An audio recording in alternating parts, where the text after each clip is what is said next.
Hello everyone. Let's learn about Boolean indexing with respect to pandas data frames.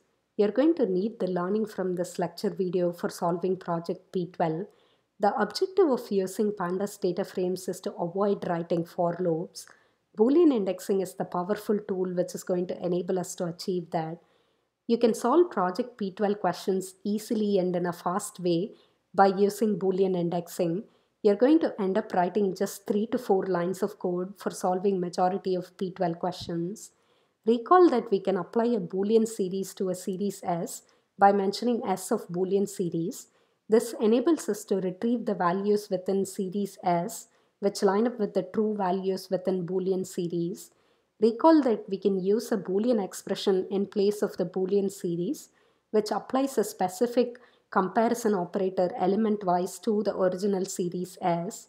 In a similar way, we can apply a Boolean series to a data frame D to extract the rows within the data frame that line up with the true values within the Boolean series. Once again, you'll be able to replace Boolean series with a Boolean expression. Let's say that we are interested in extracting the rows within data frame DF which have score column values greater than or equal to 15. First of all, we can extract the score column within DF by typing DF of score, where score is the column index. The Boolean expression here is going to be very simple. We are going to type DF of score greater than or equal to 15. That's going to enable us to retrieve a Boolean series where you have true values corresponding to the rows in DF where the score columns are greater than or equal to 15. Observe that we are getting true values for index B and C, which are the row index for players Bob and Cindy, who are the only two players who have score column values greater than or equal to 15. You can either capture the return value of this Boolean expression into a variable called B and apply B to DF by mentioning DF of B, or you could copy paste the entire Boolean expression within the square brackets, and that's going to enable us to get as return value a brand new data frame which only has the rows as players Bob and Cindy's details, who are the only players who have scores greater than or equal to 15. Boolean indexing is very simple way for solving analysis questions. It's simple but very powerful. I hope all of you have been able to download imdb-movie-data.csv file in the same location as your notebook file. I'm going to show you how you can read CSV data contents into a pandas data frame. We are going to use read underscore CSV function within the pandas module. I can invoke the function by specifying pd.read underscore CSV because I use the import style of import to import pandas module with an abbreviation of pd. As an argument to this function, we need to pass the relative path to the CSV file, which is just going to be the file name. The return value from the function is going to be the data frame representation. Whenever you are dealing with a large data frame, which is the case in this example, which has 998 rows and 9 columns, Pandas is going to restrict the display to the initial few rows and the last few rows. It's going to abstract the middle rows using this dot representation here. Let me show you how you can see the first few lines within data frame DF. We are going to use the data frame object instance reference variable DF to invoke head function by saying df.head open parenthesis close parenthesis. That's going to enable us to retrieve the first 5 rows. We can pass an integer as argument to the head function to retrieve that many number of rows from the beginning of the data frame. df.head of 2 will just retrieve the first 2 rows. Similar to head, you have a tail function which is going to enable you to retrieve the last 5 rows within df. df.tail of 2 is going to just retrieve the last 2 rows.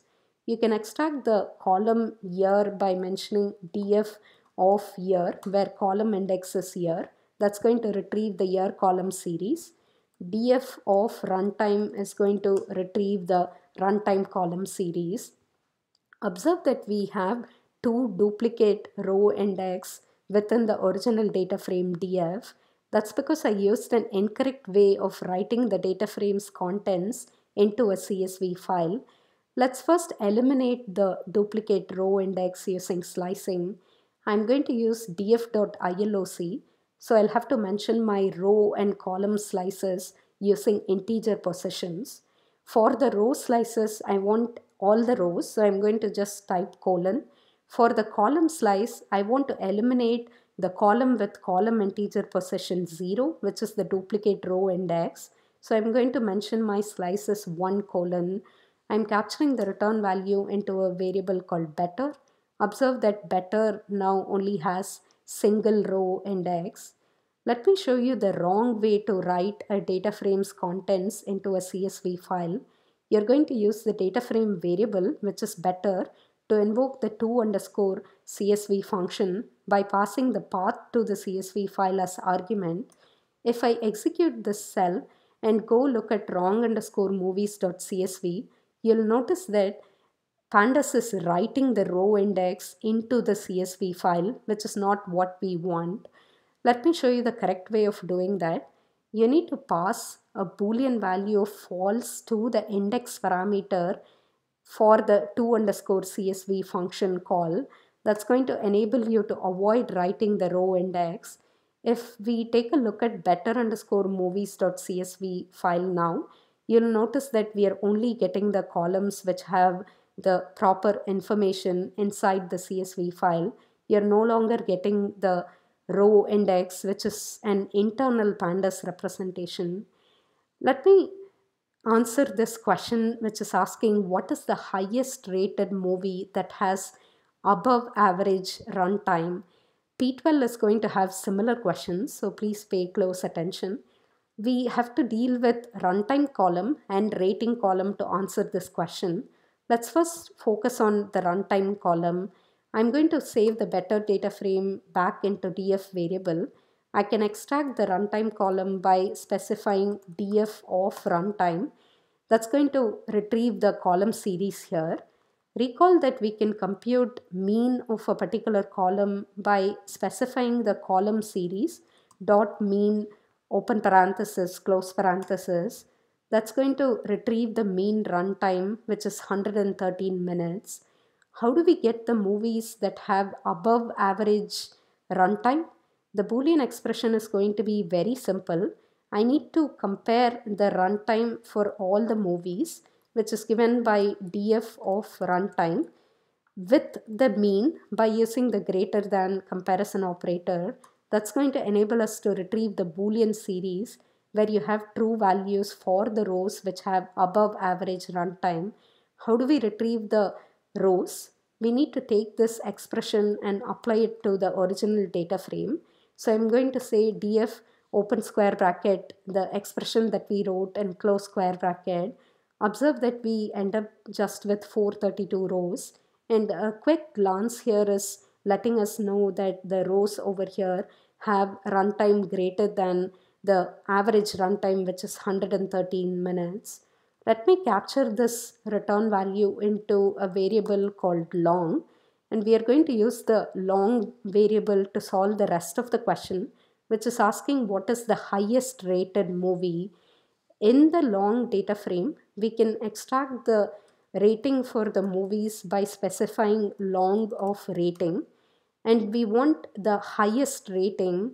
Recall that you can use many functions in pandas that includes a max and a min function. You can just compute max of a specific column series using the column series dot max. The maximum rating here is 9. Now we want to extract the movies with the maximum rating within the long data frame variable here. I can do that by typing the Boolean expression as long of rating equal to long of rating dot max, and we want to take this Boolean expression and apply it back to the data frame, which is long variable. I'm going to type long open square bracket close square bracket. Observe that we are getting Dark Knight as the result for our question, which has above average runtime and the highest rating of 9.0. If we were to solve this exact same question using Python lists and dictionaries, It's going to take us at least 20s of lines of code to do that. Observe that Pandas Boolean indexing is so powerful enough to let us solve this question just using 2 lines of code. This is what you'll have to do for project P12. Let me introduce to you another useful function inside Pandas module, which is the describe function. The describe function needs to be invoked on a specific data frame by typing df.describe open parenthesis close parenthesis. This function is going to return a data frame which has various statistics. I'm capturing that into a variable called stats. Even though the original data frame had multiple columns, we are only having 3 columns within the stats data frame here.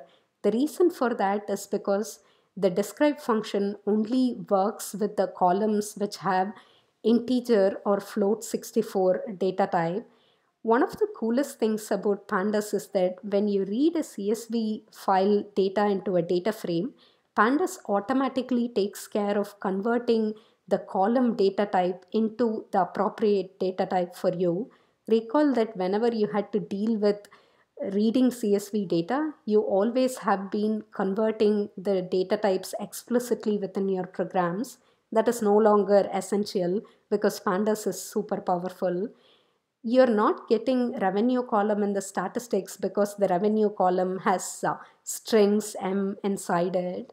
Of course, if you post-process this column and convert that into int64 type, the statistics will also include that. The statistics here are going to display the number of rows, which is count, mean of the column values, standard deviation, min, max, and you're also going to get 25th, 50th, and 75th percentile. 50th percentile is special because it's median. The last question which we're going to answer about this example is how do you get the median runtime of all the movies? I can just do that by using stats.loc. Stats is also a data frame, so I can do that. The row index here is going to be 50%. That's the median. And the column index here is going to be runtime. That's going to just enable you to answer this question in a very simple way. You're getting the return value as floating point value 111 here. Even though we are wrapping up our discussion on the topic of pandas, we are going to extensively use pandas for the future topics. So we'll be in touch with the pandas module, which is a super cool and powerful module. I'll wrap up this video here. I'm going to try and record a really short video to go through a couple of problems from today's lecture worksheet.